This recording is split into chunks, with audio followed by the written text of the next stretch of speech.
For the first time on RAMtv, I'm going to take a swing at doing a video game review on Ubisoft's For Honor. Psst.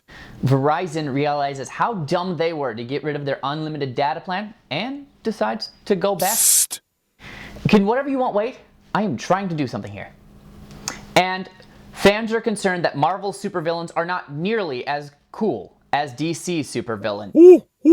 There are not even owls at this hour. I got you something. What? Check under your desk. Okay. Come on, it's Valentine's Day. I guess. And who doesn't love chocolates?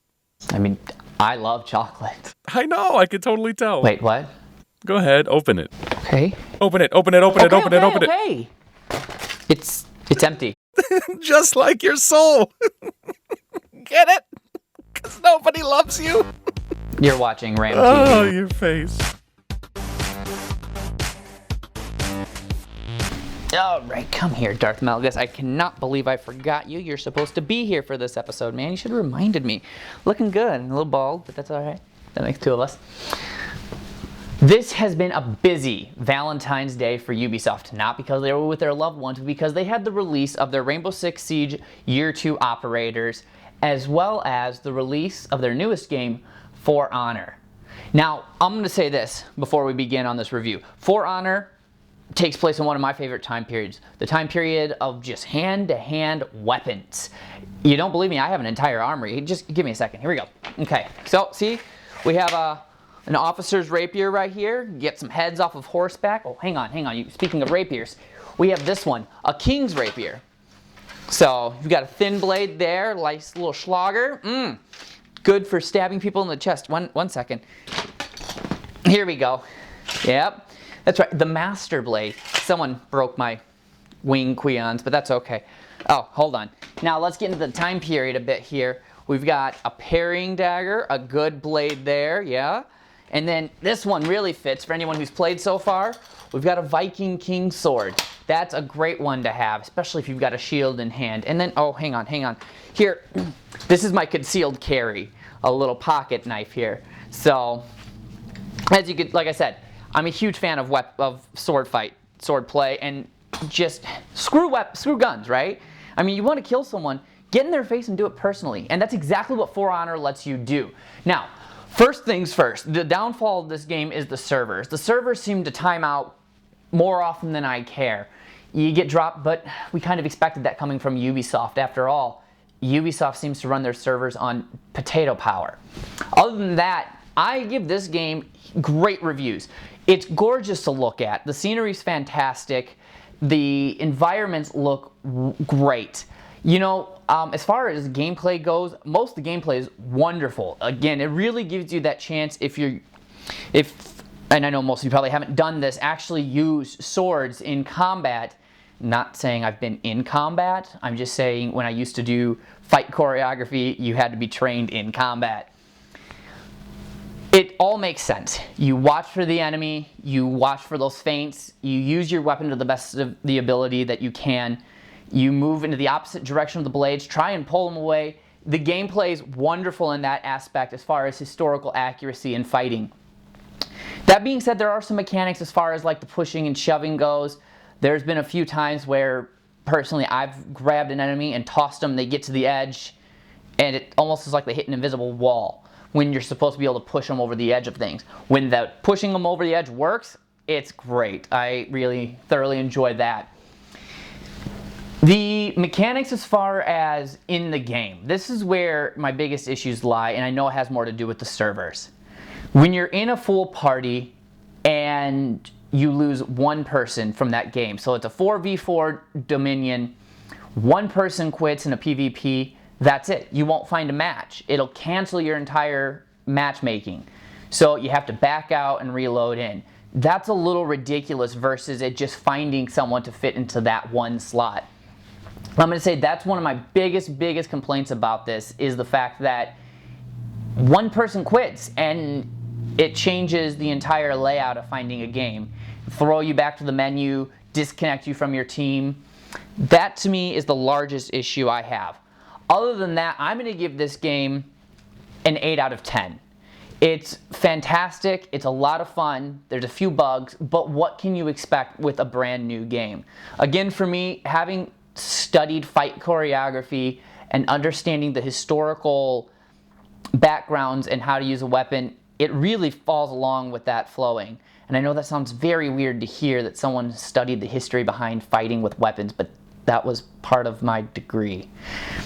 So again, 8 out of 10 on that game. And as I mentioned earlier, and I know I talked about it before, Rainbow Six Siege 2 did release the new operators. They're now available to everyone. Of course, they were released on February 7th for those who had the season pass.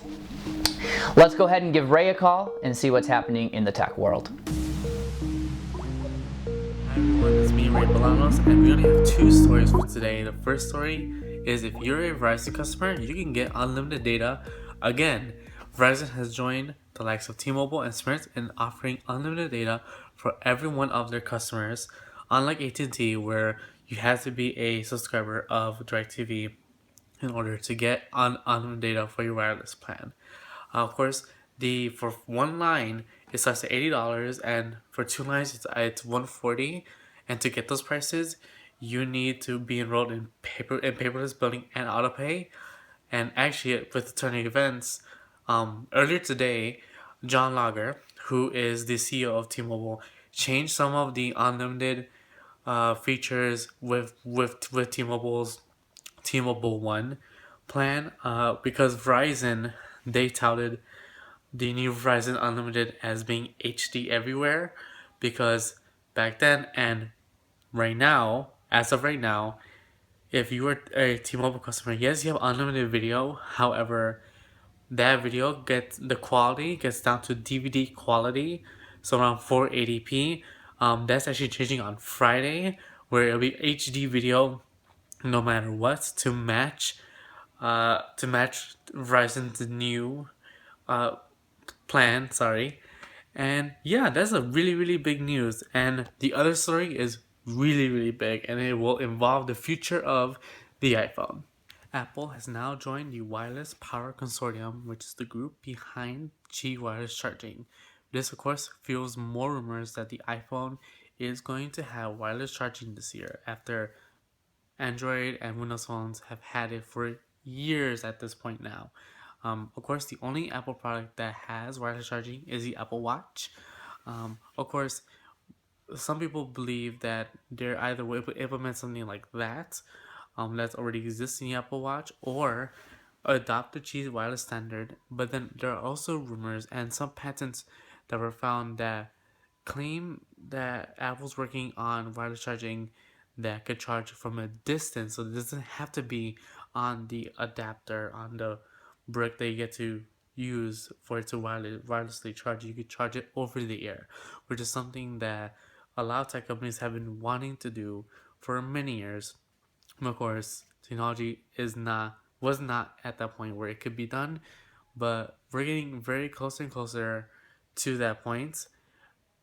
Who knows? And about the iPhones, if Apple does follow tradition, we will see an iPhone 7s, iPhone 7s Plus, and the biggest rumor of the tech space right now is the iPhone 8. That the iPhone 8 will be announced this year. It'll have a curved OLED screen and will cost north of $1,000. So this will be their premium phone. And of course, this year marks the 10th anniversary of the iPhone. So it does make sense why Apple would want to release a phone that, yes, it's so expensive, but it is one of the most... the iPhone has changed a lot of people's lives. So why not, for its 10th anniversary, create possibly the best iPhone Apple will ever create, and put all of their knowledge into one device. But yes, that's all the news I have for today. I'll see you all later. Bye. Speaking of Marvel Studios, you remember all those great villains from the movies? Yeah, nobody else does either. Oh, knock it off. I didn't say the movies are bad. Most of them are top-notch. But nothing's perfect. And you kind of have to admit, if you ask someone, name a Marvel villain from their movies, their first answers are almost invariably going to be Loki or Ultron.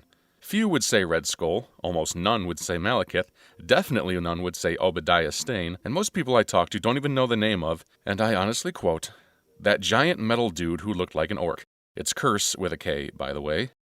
The issue becomes undeniable. Marvel makes some fantastic movies, but rarely, if ever, leaves you clamoring over what a performance their main antagonists bring. So what, you may say? So buttons, that's what. An antagonist clearly serves a role in a story, and pretending like they're expendable undermines the process and turns a full-length feature film with decades of history, by the way, into a Power Rangers episode. Not that I feel Marvel villains are ever that bad, but, you started it. So what's the thought process behind this?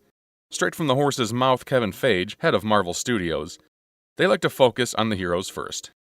To more accurately quote, in 2008, there were 2 superhero movies that came out.